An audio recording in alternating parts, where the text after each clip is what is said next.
Elizabeth Chappell, a lifelong entrepreneur who finally found my niche. After years of new ideas and jumping from business to business, I figured out how to turn a craft into a successful career. In 2016, I started a monthly subscription box for quilters. That little startup has grown into a thriving, multiple six-figure business that I am so proud of. As a published author, designer of fabrics and patterns being sold throughout the world, my favorite thing to do is to teach others how to grow a career of their dreams. Each week, you'll hear from me or from other guests who are creative entrepreneurs, so you can learn exactly what to do and what not to do to grow a career that's more rewarding and successful than you ever thought possible. If you're ready to turn your craft into a career that you love, I am so excited you're here. Welcome to the Craft to Career podcast. Welcome to the Craft to Career podcast. I'm Elizabeth Chappell, the host of the podcast. It's so great to be back with you. I took a little break in December to recharge, relax, and be present with my family. And now I'm back. It's a brand new year, 2024. Great things are ahead. And before I jump in and introduce the guest this week, who I loved chatting with, oh my gosh, Tanessa. I will absolutely be staying in touch. I feel like I really made a new friend and met a bosom buddy who I just love. I cannot wait for you to meet her on the podcast. I am going to read a review.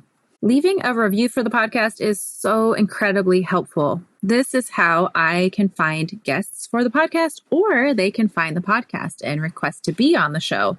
So if you enjoy Tanessa today or want to hear from another great guest in the industry or who is a business expert, go ahead and leave a review. It will help bring those amazing guests onto the podcast. So this review says, so excited. And it's from Mom of All Trade. I happened to search for a craft podcast and found your show and decided to start listening. I am so happy that I found it. I'm finding that this is helping me and my best friend. We just started our little business and we have found that we are struggling, but with all the tips and tricks that you have supplied us with, we are so excited and eager to try them out and see how it goes. Thank you so much. We are going to continue to listen to the rest of your podcast in hopes that maybe it will help us become a better crafter. That is awesome. Thank you so much, Mom of All Trade. I really hope that you and your best friend have the most success with your business. I would love to hear what you do. Send me a DM, reach out. It's so fun for me to connect with listeners. And now let me introduce you to Tanessa Shears. She is a health consultant for entrepreneurs. We go into all of the things. She just has such a fascinating life. So she talks about biohacking, which I am very intrigued with. She also just talks about mindset. She talks about her lifestyle, the changes that she and her husband have made where they're able to go and live abroad for a couple of months out of the year. And she's just had so much success, but success in what I consider to be way more meaningful and impactful than just financial. Yes, she's had financial success, but she is making connections with people. She's fine. We'll actually dive in this episode and talk about what that success looks like. When is enough? So without further ado, let me jump in and introduce you to Tanessa. Tanessa, I'm so excited that you're here on the podcast. Thank you. And can you just do a little introduction and tell our listeners a bit about who you are and what you do? Hey, Elizabeth. Yeah, thanks for having me on today. So my name is Tanessa. I'm a mom of two. I've got a 1 and a 3-year-old right now.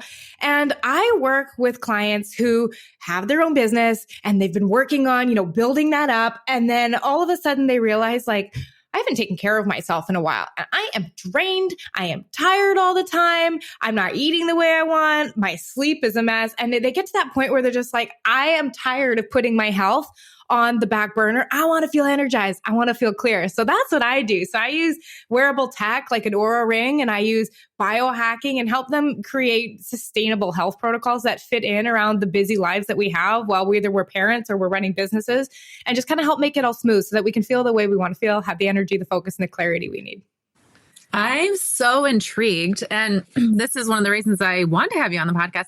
Literally last night, I asked my husband, do you know what biohacking is? And he was like, what?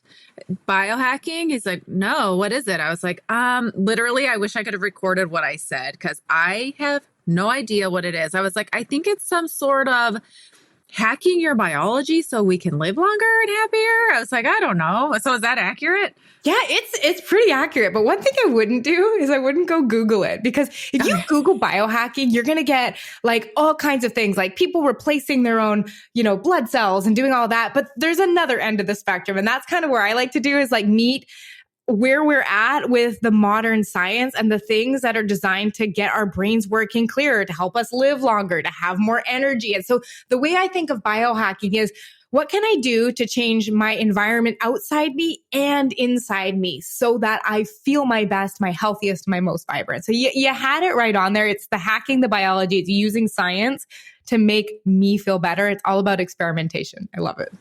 Okay. And do you have, well, I did just barely sign up for your free opt-in, but I'm very curious, the ring that you're wearing, is that in the freebie that you offer? How can we get the link for that? Oh, so the ring I'm wearing, it's called an Aura ring. And we all know what like a Fitbit or an Apple Watch does, right? But those are designed to be activity trackers. They're great at tracking your steps, tracking your workouts, but where they really lack is on their capability to watch what's happening during the recovery part, because there's no point in doing the workouts if we're not recovering. You're not going to get out of it.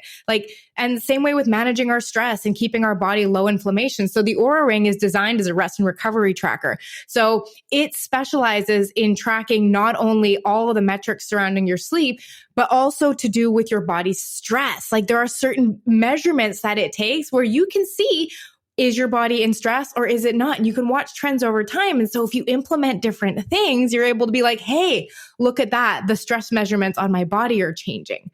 And that's why it just has so much. It's not in that, not in the guide that you're talking about. However, like I have like app tutorials and all that kind of stuff. If people ever pop into my DM on Instagram, I'm always happy to send resources. I've done podcast episodes about it. It's a great tool. Okay. Well, Christmas is only a couple days away. I could still get that ring. Definitely. And the thing I think what's so neat about it is like, our brains work with return on investment, right? We want to be spending time in our businesses that makes sense, right? Like if I'm going to go and spend time doing X, Y, and Z, I want to know that it's either creating income or creating community or it's creating some type of return. Well, I use the Aura Ring to do that with my health. So I don't want to waste time following, 30 people online. They all say to do different things. I don't know. I'll just do what my friend did. With data, you're actually able to say, hey, interesting. When I go to bed at 10 instead of 11, I feel a lot better and I get enough sleep. And the data says that. That's interesting. And so I know what I want to spend my time on. And it just saves me all this time. We're busy. I don't want to do all the health habits. I don't have time for that. So it's really about being able to personalize it and get your return on investment from your time with your health. Okay, very cool. And I like that, data-driven. I also want to touch on, I'm assuming this is part of biohacking, but you studied nutrition. Actually, okay, I heard what you studied and I was like, I don't even know what that is. But what did you get your degree in? Biomedical Physiology and Kinesiology. It's a mouthful. So basically, kinesiology part is studying human movement. So everything from how the muscles work to how they contract, the exercise component of it. And biomedical physiology is how our body uses fuel, how it uses nutrition. And so those two came together. And then I found it so interesting. I got like a certificate in applied human nutrition and health and fitness studies, like all from the university as well, but like very well-rounded. I got like the body side, how it works, how we take the food, how we implement it. Yeah, it's a mouthful to say. And the kinesiology, I was like, I think that word sounds familiar. But so, okay. And it's interesting. I noticed in my mind when I saw that you talked about nutrition and foods that are helpful, I went to a place of guilt because I just had a handful of Jelly Bellies. And I'd like to say it's the holiday season. That's not even an excuse. I just have some foods that I prefer to eat sometimes. No, a lot of the time. So what can we do to I don't know, not have so much guilt, but lean into the things that are going to help us, Yeah. Well, I think guilt only comes from a sentence in our head. It doesn't actually come from what we're doing. It's the sentence we have about what we're doing. So obviously you said you had the jelly bellies. You have a thought, I probably shouldn't be doing this based on some expectation you had set for yourself on how you think you should be. So I always Yes, okay, you're speaking to me. Right. So I always like to, well, that's part of why it's not just like, everyone loves the health hacks. Like, tell me the sleep hacks, but like, if you don't marry that with like working with your brain, you could be doing all the right things and still be miserable. So that's why I always like to say, like, what if you could separate out the sentence, I shouldn't be eating this, from the food? Because I always think food is neutral. Like if you take a list of, let's just take something that some people would think would be extreme, like keto, and you have, these are the foods you're allowed to eat. You give this list to two people. One person might say, oh, that's so restrictive. I could never do that. That's depriving me of the joy of food. And somebody could say like, oh, this is amazing. I love eating these foods. I feel so good when I eat them. I'm looking forward. Do you see this? How it had nothing to do with the food? And so I think when it comes back to your conversation about the jelly bellies, it's like, maybe we actually just need to look at what we're saying about these things all the time, because you don't have to choose to say that. And the nice thing is like, if you can separate that out and you're like, oh, well, I could also choose to change the way I'm thinking about eating healthy foods. It doesn't have to be depriving. It could literally just be like, what if you get to do that for you? What if you love how you feel, right? And even coming from where I come, I do not eat whole foods all the time. I mean, we had pizza 2 nights ago and we're fine. But the difference is, I think when we talk about food freedom comes from not eating healthy foods. We think when we eat healthy foods, we'll finally feel free and we're going to have, it's just going to be great and I'll feel healthy all the time. No, food freedom is not thinking about food at all. It's just how you are. I don't think I'm eating so healthy. I wonder if I had my vegetables today, I shouldn't have had that pizza. Food freedom is not thinking about it at all, because you're at peace with the choices you make. I want this in my life. It's so funny because I feel like I have money freedom. I've gotten to a place where I feel that way about money, but I have not gotten there with my food. So that is interesting. So what are some tools? It's so funny. Like I know how to apply that with money, but how do we apply that with our food? Like, yeah. And I love, love, love the things you're saying. Have you studied like, I don't know, psychology at all? Or I coach a lot of clients. Okay, yeah. And I've gone through this myself, right? Like, I opened my business back in 2014, and that was back when I was doing like the bodybuilding competitions and only eating boiled chicken and broccoli. And if I did it any other way, then I was never going to, all of that stuff that comes with that whole world, which I mean, is a little toxic in itself. But having to just see if I want to change the way I feel about food, it has to start with here, because as soon as we look outside of us and say that food is making me feel deprived, that, is like, that's when we lose our power, right? So I always like to think like the best piece of advice I've ever been given, and I use it in any sphere of my life, is that my brain and the way I think about things is always going to be the problem, not that thing outside me. Because as long as my brain is the problem, this is great news. I know it doesn't sound like great news, but my brain is the solution, right? Yep. And so I always love having that power to just be able to feel, if I want to intentionally feel neutral about what I eat, that's great. And one thing I decided, and this, a lot of people don't agree with this, but it has worked exceptionally well for me, is I have decided that the majority of my joy doesn't come from food anymore. My joy comes from other things in my life, like, going out and taking my girls for a walk to see Christmas lights. Joy. Curling up with a book. I love to read. Joy. You know what I mean? Getting some organic loose leaf green tea and just smelling it before it steeps in the cup. Joy. And I have learned to detach the joy from food, because it's so much of our society is like, your birthday, you eat. Christmas, you eat. Thanksgiving, you eat. That is so commingled, right? And a lot of it is culture. But for me, I found that like, this isn't working if I'm like celebrating with food all the time, because it's making me feel bloated. I have brain fog. I don't feel good. And so I've decided to just start dissociating that and knowing that I want joy from my life, and food can act as fuel most of the time. Not all the time, but most of the time. So do you like, because for me, when I travel, I was not expecting to go down the food route this much, but hey, let's go for it. So when I travel, I plan around meals. Like I will look for really fun restaurants. I mean, do you do that? I don't know that I want to give that up, you know? You know what's so fun? I was just talking about this on my Instagram stories the other day, is I have such a different mindset on what I call vacation mode. I find a lot of us, whether we want to label it as busy or full schedules, we've got a lot going on. We are constantly go, go, go. Most of us don't disengage from our phone at night. We don't take time for ourselves. And when we do, it's always distracting time instead of really fulfilling time. And then we take a week out of our schedules to go somewhere, and we spend the whole time overindulging, feeling bloated, coming back heavy, not moving, too much alcohol. And for me, I was like, if I'm going to take time out of my life, I'm going to reward myself. So I think of holidays as retreats. And so I'm like, how can I come back better than when I left? And so we often choose our Airbnbs or our hotels. Like, is there a nice walking area in the vicinity? What can I do to make sure I'm moving my body and getting sunlight? And is the deck facing east so I can walk? Like, these are the way I think, because I always want to come back feeling amazing. And there were so many years where I'd go on vacation and I'd take 1 week off and I'd come back feeling like 8 pounds heavier, bloated, my sleep would be disrupted. And that's how I'm going to spend my time rewarding myself. So it's not that there's a right or wrong way. It's just, do you see, it all comes back to my thinking. Mm-hmm. It's just looking at it as a thinking different way. Yeah. So that's like, I've unsubscribed from traditional vacation mode and just like, how do I want this to be for me? Which brings me to this lifestyle that you and your husband have. Can you just share your life, what it looks like? Yeah. So we're the well-loved black sheep in our family, my husband and I.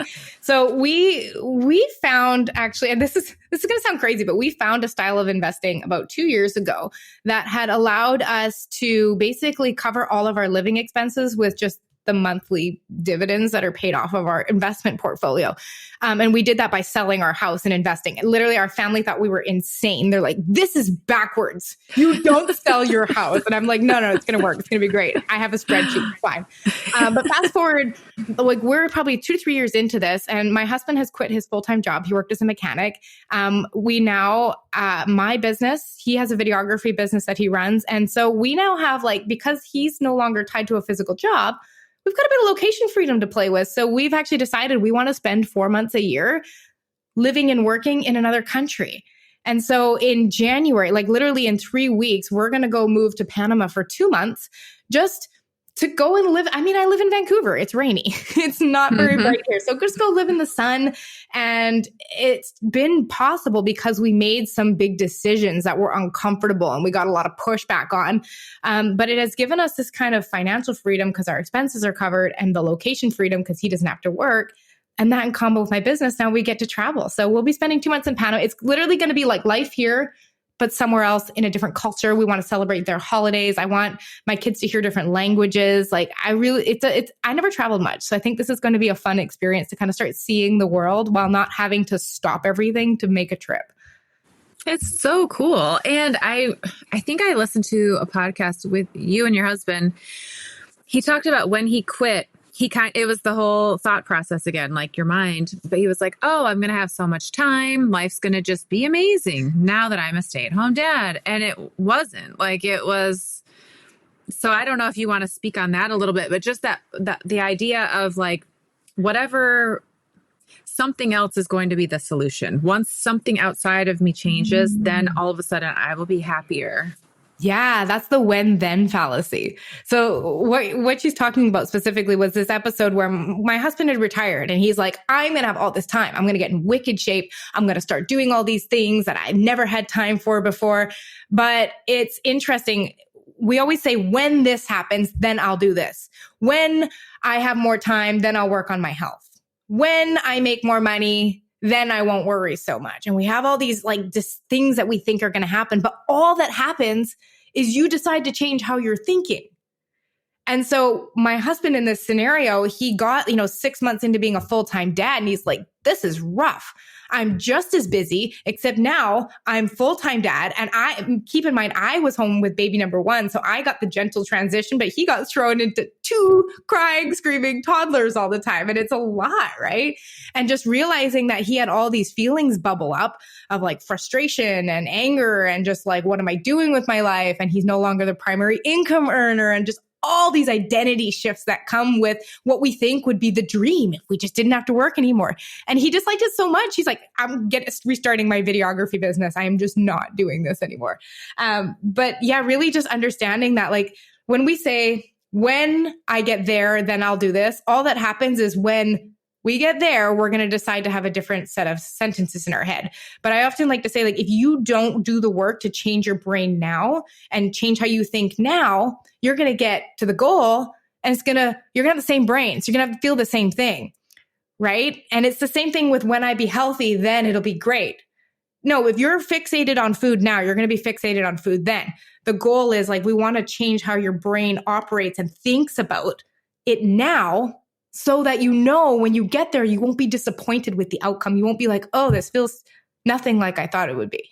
Right. I've talked on that because I experienced that in my business. I was like, when I earn X amount of money, then I'll have made it. I don't know what I thought. I just thought then that'll be great. And I got there. I was like, wah, wah, and then I feel like the outsider might listen and be like, oh, that's so ungrateful. But this is exactly what it is. It's actually, I think it's freeing. Like, actually, you can have that joy that you think will come then right now, Yeah. But I would love for you to share tips. Like, what are some tangible things that people can do? It's cool to hear, like, just change your mind. But our brains have been going through these certain thoughts for so long. So what have you seen can help a person, like, have that peace or whatever it is they're looking for right now? Yeah, I think it's, first of all, even seeing what's going on. One of the things I love to get clients to do is, I'm like, the first thing everyone's like, once they see what's going on, they're like, this is terrible. I have to change this now.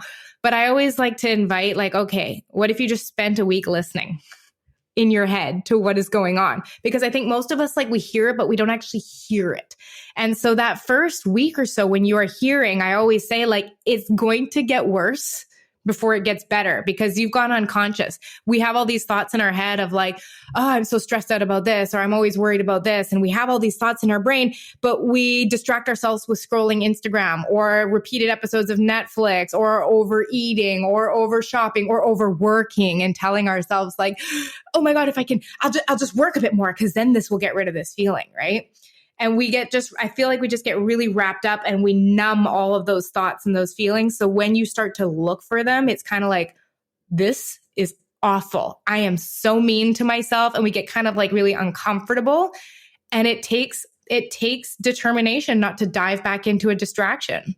Like, to face it and be like, I don't want to have the distraction. I don't want to have the food to numb the feeling. I don't want to have the TV or the scrolling or whatever it is. And so I first start by hearing it.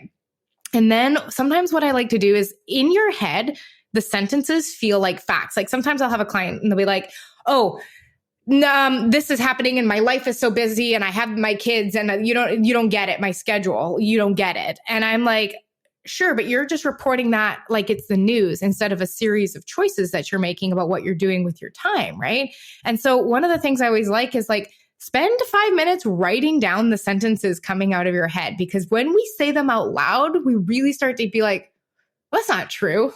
Oh my gosh, that is a choice. And they don't sound like just reporting the news anymore, like facts. It's like, in my head, it sounds true. So getting those out, and sometimes, like I said, writing that down. That's why I always work with a coach, because you can't see what you can't see. Everything that you are going through right now feels like an undeniable fact. You don't get it, my circumstance, but the tighter we grip to our stories, the more you're arguing for you keeping them, right? And so I always like a mind outside of my own to be able to be like, did you notice this? Like, I had my coach point out the other day that, like, do you notice that you spend a lot of time in fear and desire in your brain? Like, you go from like, oh, I wish I had this. Oh my God, what if I don't have this? I wish I had this. Some flavor of that. And it wasn't until it pointed out and I was like, that's terrible.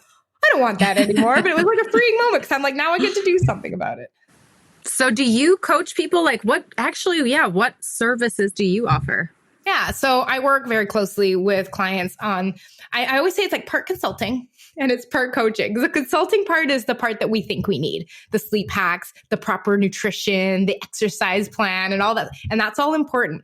And so for that stuff, I always like using data, like we talked about earlier. I'm like, okay, you want more energy. You're struggling to get up in the morning, looking at your data. It looks like this could be it. Here are 2 things I want you to do. I make suggestions. You make decisions. What do you want to work on this week? We'll do an experiment for 1 week. If at the end of the week you feel better, good, keep it. If not, try something new. So that's on that side. And that's the side that we think we need. But on the coaching side, it's our brain being like, I'm too tired. I don't want to get up, but I'm exhausted. I don't have any me time. I didn't get enough done today on my to-do list, blah, blah, blah, blah, blah. And that is really what is stopping you from getting to work. That is why we say I'm not consistent. There must be something wrong with me. I've always been like this. Like we have a lot of these thoughts, not recognizing that like if you have the perfect health protocol and you like white knuckle willpower all the way to this perfect plan, it won't hold because you're there being like, I've never stuck to anything before. And we have to get in there and you have to be able to see that like the way you talk about yourself in your head is like, I can't, there's something wrong with me. I've never been able to do this. I'm not worthy. I'm not valuable. They're going to think this. I don't want to offend them. Like we got to dig up that stuff, bring it to light, show you like, this is why you actually have your result. You can change all you want, but you'll get right back here. If you want to change your result, let's get in your head. Let's figure out, let's lay it out. And then you get to decide what you want to keep and you have permission to let anything go. And it's not easy, but It is simple. There's a difference. Have you heard of, there's a podcast called The Art of Accomplishment? I've not heard of it. Okay. Yeah. You'll have to check it out. So I've been listening for a while and I just took their connection course. And part of that course, we had to have a partner and go through the voice in our head for a week. We had to write down notes throughout the week, which was hard to recognize. You know, I'm like, what does the voice in my head say? Things that aren't super nice. And then share that with someone else and have them say it. And when they said it, I'm like, well, that sounds ridiculous, you know, but to recognize that voice in our head and it's on autopilot I think there was something like 600,000 thoughts a day or something, you know, that are just unconscious going through our mind that we think are fact. And we're pretty darn harsh on ourselves. So harsh on ourselves, right? And to your point, one of the things, like, you know how you said like, oh, I had trouble kind of like what was going on in my head. Here's a really easy one. If you notice you're feeling something that you aren't enjoying, or maybe you are, just notice a feeling in your body and ask yourself, what am I thinking right now? So if I ever find like I feel like everyone has their different flavors of emotions. Like some people are heavy onto the anxiety side. That's me. Some people are into more the shame. Some people guilt trip themselves. Like we all kind of have flavors.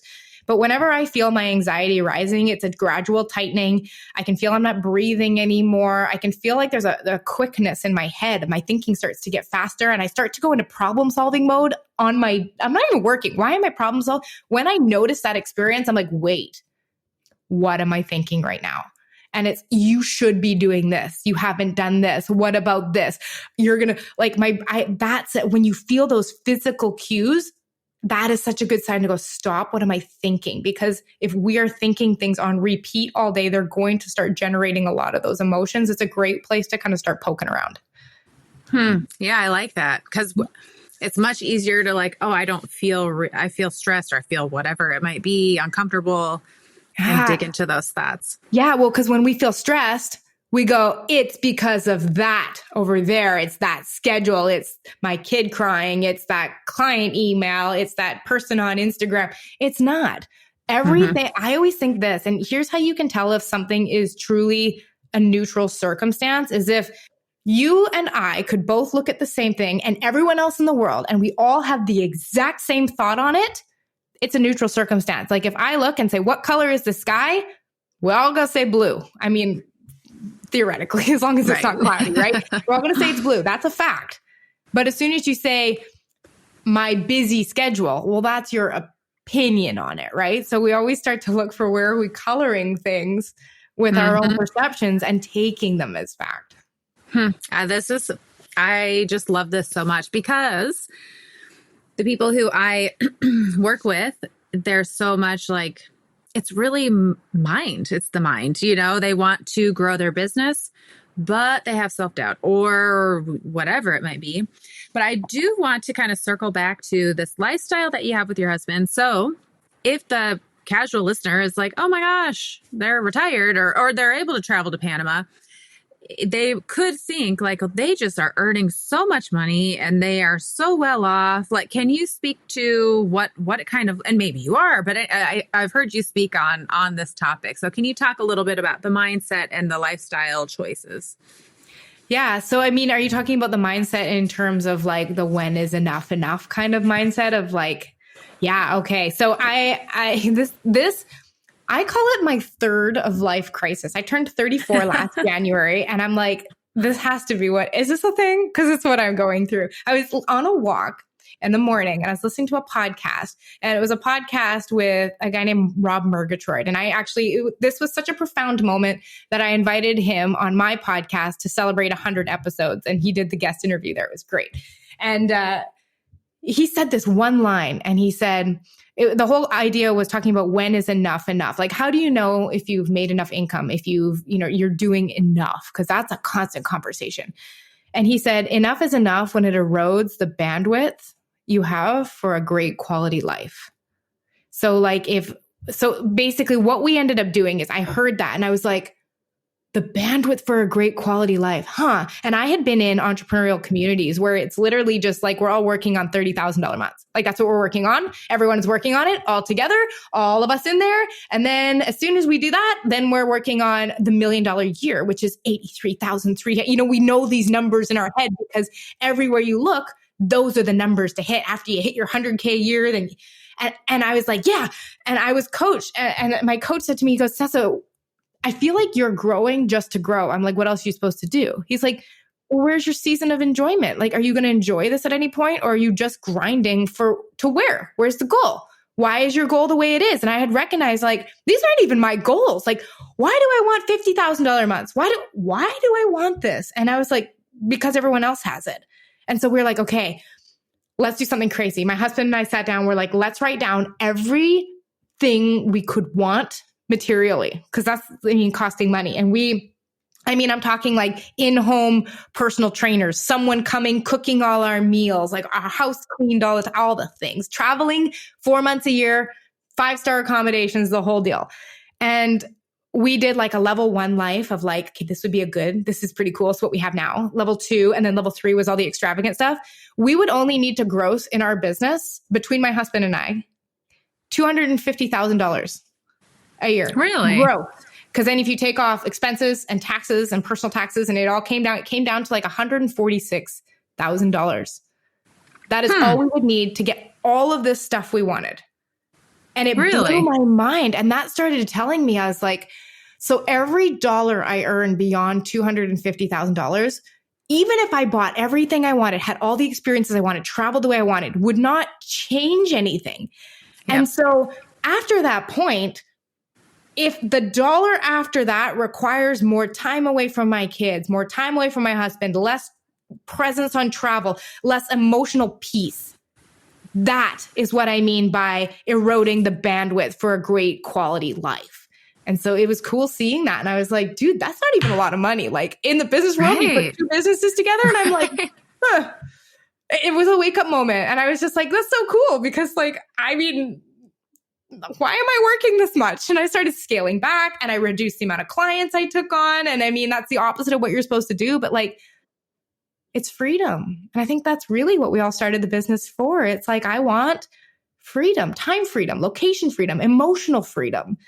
And I don't have to have $1 million to get that. I can have this. If I earn more and it doesn't take up my bandwidth, sign me up. I'm in for it. But I can have that now. I don't need to get to there. When then fallacy. We're back here again. $1 million is not going to change how I feel. What would? And that's when I get to start exploring, what do I really want? So when your kids get older, do you think you'll homeschool them? Will you be able to still travel like this? Yeah. So, once you go down the rabbit hole for something, it's just like, oh boy, there's a lot here. There's actually something called world schooling. So it is, Really? yeah, it is, it's not even homeschooling. It's like homeschooling meets world travel. So you ask your kids like, okay, what are you interested in? Okay, I'm interested in animals. Okay, I'm going to go watch sea turtles, baby sea turtles be born on the beach and kind of understand that life cycle and read around that topic. Right. So you're teaching through world experiences, different cultural holidays, different languages. And so it's kind of making, I always think like it's a kid of the world, like who has cultural experience. It's not, I don't think there's a right or wrong way to do it, but that's what we're really looking at is like, where do their interests lie and following that. But still, I mean, giving them the education they need. And I mean, we have friends that are world schoolers and it's right when their kids get to about grade 8 that they start wanting that social time. And I feel like we'll cross that bridge when we get there. But then I know what they're doing is they've just asked their kids like, hey, what do you want to do? And if they wanted to be a doctor or something that involves school, well, then they have to get back into the system. But yeah, kindergarten, grade 1, they're 1 and 3 now. So, I mean, we have a lot of those primary school years where the whole focus is literally just on developing passions and interests and exploring and learning to read and write and stuff like that. And you can do that from anywhere. Man, sometimes I'm like, what would it be like to be a child in that family? This is one of those moments. I'm like, what would it be like to be a child in your family? It'd be so fun. I'd love to fast forward and see what that will look like for them, you know? I think Yeah. cool. It will be interesting. Like one of the things that we do get a lot of questions about from family is like, well, how would you how do they get social experiences, right? And we only do plan to be gone like at the beginning 4 months of the year. And I was like, we'll put them in soccer when we're back. And like, I think as parents, if we take on that responsibility, like we need to get out into the city and we need to get out into the events in the town and meet people and make an effort to get out of our shell so that they get that experience, right? And like we've heard of kids in the world schooling community who have found lifelong friendships and pen pals that they have met all over the world and they meet up with families. Like there's this, we haven't really even got into it because we haven't started, but there's this whole community of families that meet around the world. And you just are like, hey, I'm in Panama. Who other families are like that here? And so I think it's something we'll learn as we go, but I'm not really that concerned about it right now, just given all the beautiful trade-offs they're going to get. Well, my guess would be, this is just a total hypothesis, but they're going to be able to do really well socially. They're going to be meeting new people all the time where they'll have to be like, oh, hi, how are you? And they'll be great at conversation and small talk. Small talk, which a lot of kids with their devices and such they've lost that art. So I think it might be an advantage. We'll see. Yeah. Well, and I think there's just so much opportunity to be outside too, especially when you're choosing countries that are not Vancouver and rainy all year long, but I get the opportunity, get to spend the mornings on the beach, meet the other families in the nearby communities and stuff. So I'm excited. We'll see how it goes. I'm sure we're going to learn a lot and be in for some surprise awakenings, but I mean, that's part of it, right? Exactly. So I'm curious if you ever get in the mindset again where you go back to, because I'm speaking from personal experience, I've gone down this path myself where I'm like, I will get to the $1 million mark. And then I was like, my gosh, I am not happy. And turns out hitting these milestones, I'm not any happier. Like what am I doing? Why am I doing this? But it does creep in every once in a while. I'll see somebody who's just killing it. And I'm like, am I doing the wrong thing? So do you ever slip back into like, wait, hold on a minute. Oh, yeah. Oh, yeah. I just had one a couple of weeks ago. That's why it's kind of nice, like when you're on the same page with either, honestly, a friend, somebody you're in a mastermind with. Even my husband is this for me. Like he is very neutral about money and I am very charged by it. Right? It's just, I am growth driven. I am let's go, overachiever, detail oriented, type A. And he's like, it's fine. We're going to be good. Like, it's fine. I'm like, what do you mean? So often having him to remind me of like, hey, we're okay. And like that's the cool thing. I also find that where this brings in a neat conversation is, okay, let's say I only want to work 20 hours a week, 4 days a week. That's it. That's what I found is my happy spot. What if I could make $1 million doing this? Like, what if that had to be the solution? Would you ask yourself different questions? Would you come up with different solutions, right? If like this, actually, this kind of lends well to a question my husband asked me because he's born in the Philippines. He moved here when he was 13, and we do plan to go back when the girls are a little bit older. And he said to me, he goes, as at the time in January, again, January was a rough transition of like, what am I doing? But he said to me, he's like, Tanessa, what are you going to do when we go to Asia and you have, 15 hours of client calls, not to mention all your other stuff per week? Like, how are you going to do that with a 12, 15-hour time difference? And I was like, oh my gosh. And so it was like, I had to break down my whole business and really ask myself, like, how can I get my clients the same results, but without 15 hours of calls? What if they only needed 30-minute calls, but I could be more present with them with voice notes during the week? What if I had a library of videos that told them the how, and then I could come in on the part they struggle with, which was the mindset coaching? Oh, not only were they like, thank gosh, I don't have to sit on an hour call, but they're like, I'm getting better use of this. I'm focused on the mindset part of it. I can do this part. Like it transformed my business because I am on calls less now. And my clients are still getting great results. And I was like, this is cool. But had I not asked myself that question, I wouldn't have known. So it's kind of a cool opportunity to be like, if I could redesign this to make that possible and still get clients results and still do an amazing job and be present, what would that look like? Because who cares what time I'm on Slack answering voice notes, right? Like if it's the opposite time in the world. So I actually think it's asking these hard questions and feeling the discomfort and like, should I make more? Should I make less? What about my time? It's evolved my business in a way that just serves not only me, but my clients so much better. Yeah, that is really cool. Mm-hmm. So, okay. So was it this past January, 2023, where you went through the like, okay, yeah, me too. Yeah. That was yeah. It was just like having those questions. When is enough enough? What are we going to do when they travel the world? Do you really I remember specifically, I had this vision of my kids and my husband playing on the beach, and I'm sitting in the Airbnb staring out at them going into my like 19th call of the week. And I was like, oh. Visual. I was like, I don't want that. Yes. Have you experienced burnout yourself? I wouldn't say I have. I've always given this, I am in the health field. True. And so that's what I think sometimes those that aren't in the health field, like maybe you, for example, like we always forget that the people that are in my spot, like leading these health programs, we're health conscious. Like that is our business. It's kind of like how people who sell business coaching and funnel making for a business probably have excellent funnels, right? Yeah. Given that I've got a degree in it. I didn't grow up very active actually, but like in my late teens, it's been in who I am to prioritize that. So I haven't had to go through that part of it, thankfully. That's very nice. Yeah. Okay. Well, so if you could, in a perfect world, let's just say money wasn't even in it. Like, what are the things that light you up about your business? What is just so fun for you that like, please don't take this away from me. I love this so much. Yeah, it was actually one of the additions that I brought in earlier this year, which was community. I'm a very introverted, like, you want me to have a conversation? Like podcast interviews are different because it's deep. But like getting to know the surface and then having to get under, like that is very it was something that I shied away from. But this year I brought in community and group calls.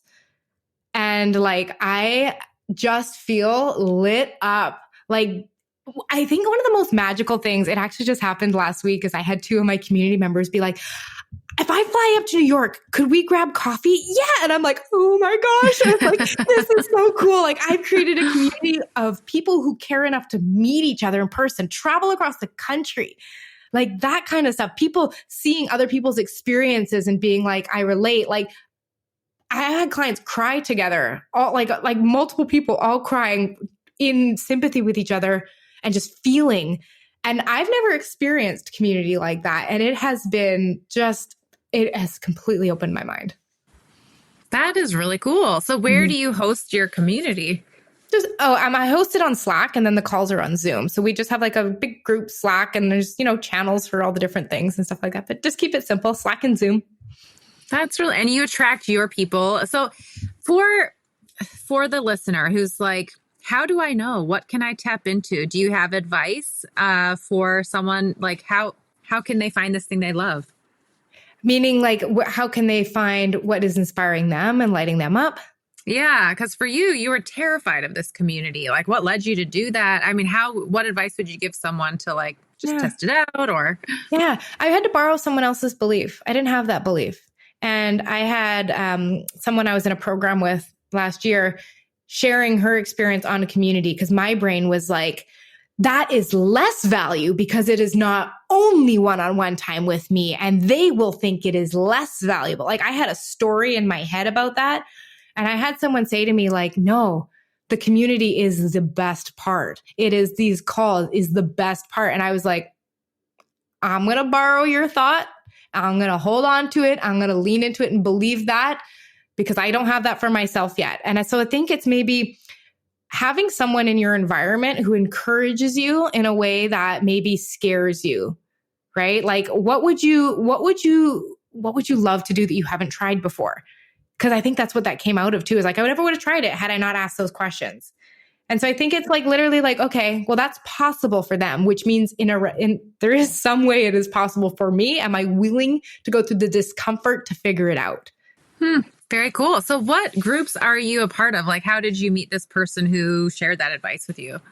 I'm a program lover. Like I have had a coach consistently since, 2019.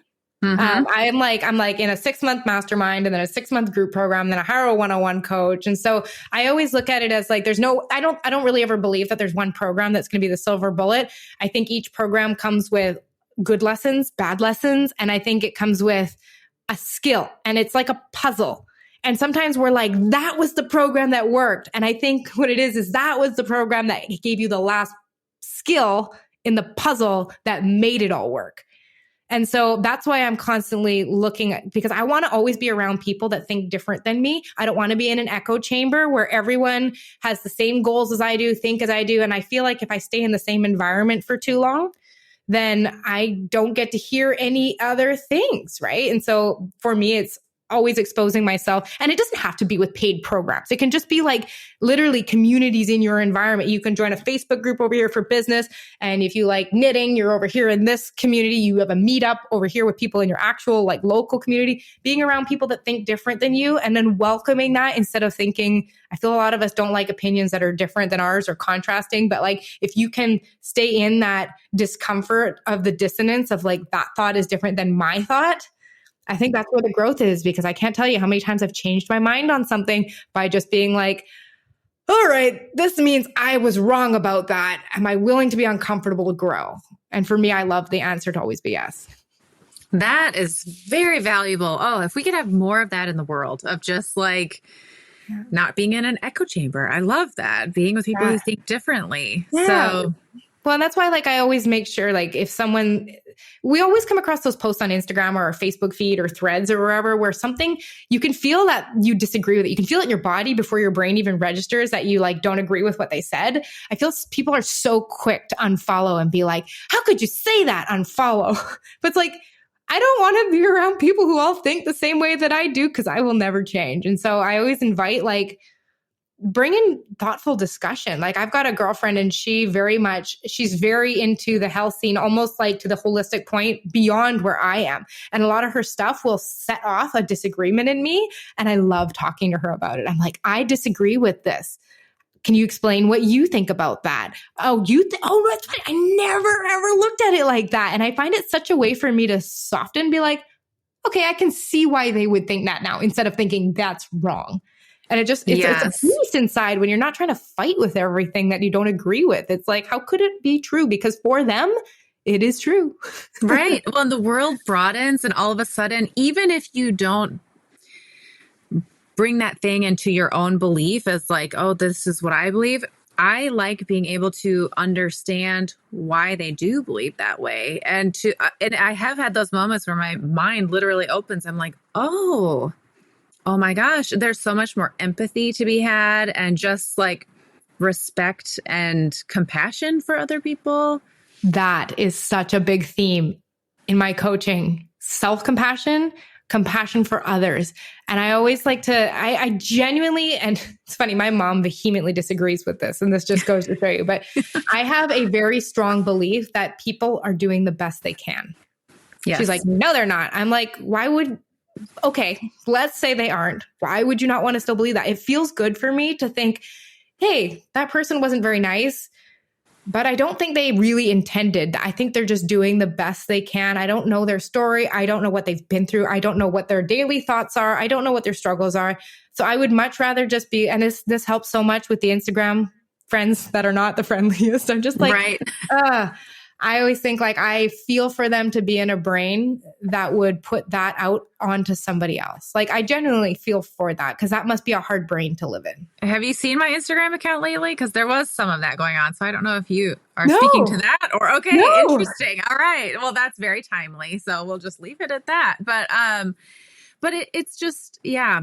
I wish we lived closer because maybe we'll see you in the world somewhere. As you're You never know where I'm going to travel to next. So yes. Well, thank you so much. This has been awesome. You do have an amazing freebie. I'll put a link to that in the show notes. Can you share a little bit what that is? Yeah. So I had a lot of people being like, okay, I just really want to be more productive in the morning or have some more energy. And so I put together a playbook of what I think are the 12 best biohacks. So they're basically like the experiments you can do with yourself to help you with the energy, the clarity, the focus, the feeling good in your body. And so it's just a collection of those. And each hack is linked to a podcast episode. So if you're like, I like this, I want to know more, there's a podcast episode on that. So that freebie is, you can find it on my website, TanessaShears.com. This little freebies tab up at the top. 12 ways to biohack your energy. That's what that one is called. Yeah, very cool. And just as we go, can you share a book that you love? You mentioned that you love to read books. So I'd love to know a book and I put you on the spot. I could see your eyes like, oh no. My question is, do you want a fiction book? Do you want a personal growth book? Do you want a business book? Let's do fiction and personal growth and business. Now that you've mentioned all, I want all. Okay. I have recently fallen in love with anything that there's this woman, her name is Abby Jimenez, and she writes like, if you were to put Kate Hudson in a book, like, just those really light, except it's not cheesy and corny like the way a lot of them are. So anything by her, I've swallowed everything up by her this year. Okay. Business book. Things that I keep, anything's written by Alex Hormozi. His $100 million offers I have inhaled. And that was part of my third of life crisis. Is like, this doesn't sound like that. It needs to sound like that. So I used his $100 million offers and now I'm using his book, $100 Million Leads. Great books. As far as personal development books, can I give you a podcast instead? Yeah. Okay. It's called the Life Coach School podcast. Oh, yeah. Brooke Castillo. Yeah. That one got me out of a really dark hole in 2015 when I was like anxious, overwhelmed, couldn't leave my house.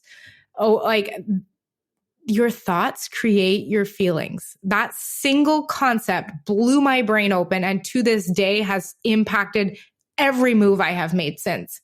How I approach things, how I think about things, how I coach my clients. Like I'm not certified through any of her programs, but she has profoundly impacted my life. Same. I wonder when I started listening to her, what year? 2000? Anyhow, maybe 2015. Yeah. So check out The Art of Accomplishment. This is just me chatting with you. I think you're really going to love that podcast. Yeah. So I've been looking for a new one. When you kind of are like, I just need something fun and fresh. The Art of Accomplishment. Got it. Okay. And you have a business podcast that you love. And then I'll be done because I keep throwing more questions at you. You know what? It's Alex Hormozi's The Game. Okay. You know what it is? It's like, there are very few people I find that their way of thinking completely bends mine. And Brooke Castillo is one and Alex Hormozi is the other. He just has a way of looking at business that is so logical, practical, the way he thinks about things. It neutralizes a lot of my frantic energy when I'm just like, oh, I just have to learn to love hard work. It's the hard work's not the problem. It's just how I look at it's that podcast, The Game, Alex Hormozi, for sure. Okay. So, and then I just want to ask, because I really love Alex Hormozi, but there are a few people, close friends of mine, they're like, I just don't love his energy. He's very masculine, very like money, money, money. And I'm definitely not all about money, money, money, and I don't get the sense that that's clearly not what. So that's what you like? Is it just kind of makes your mind think a little differently? Yeah. You know what it is I think something powerful to explore is I found my edge between my masculine and my feminine. And so he very much pushes me into the masculine energy. And if I am not conscious of it, I will become anxious because if I only listen to his stuff and I am like, yeah, I would never, I'm not a fan of the 100 cold outreaches a day. I'm not that, but like my brain starts, yeah, maybe I should do that. Like I find if I get pushed too far, I get anxious. And I have found for me, if I am 70% in the masculine energy and 30%, if I get that sweet spot, that is my edge between not finding burnout, feeling at peace and able to turn off at night, have my brain, it is calm, it is free, and then being able to fully engage when I'm at work. So I think it's like, was it 50-50 for you? Is it 30-70 for you? Which way does it lean? And finding that sweet spot and how you can tell. I think I learned this from someone I was in one of her programs a long time ago, but she said, here's how you tell if you're at your edge.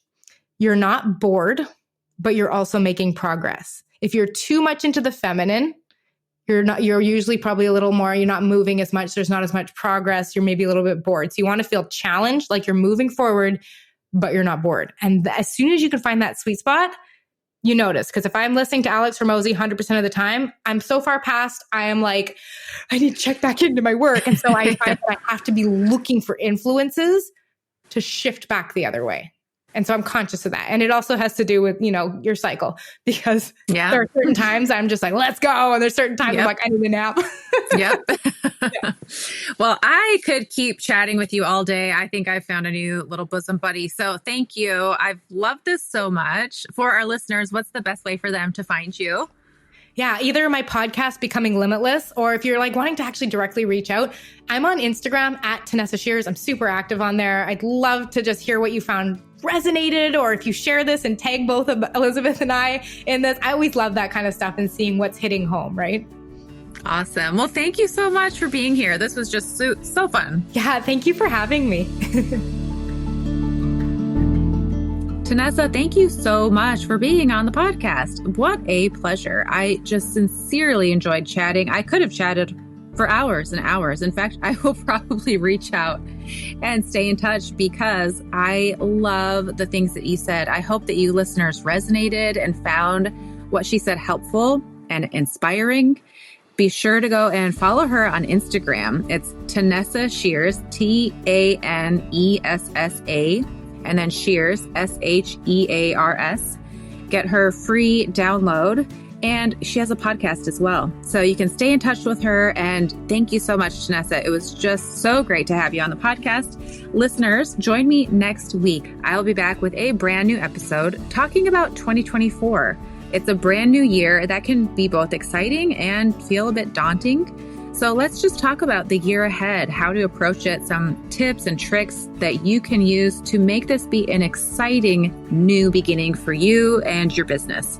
So I will see you back here on the Craft to Career podcast next week.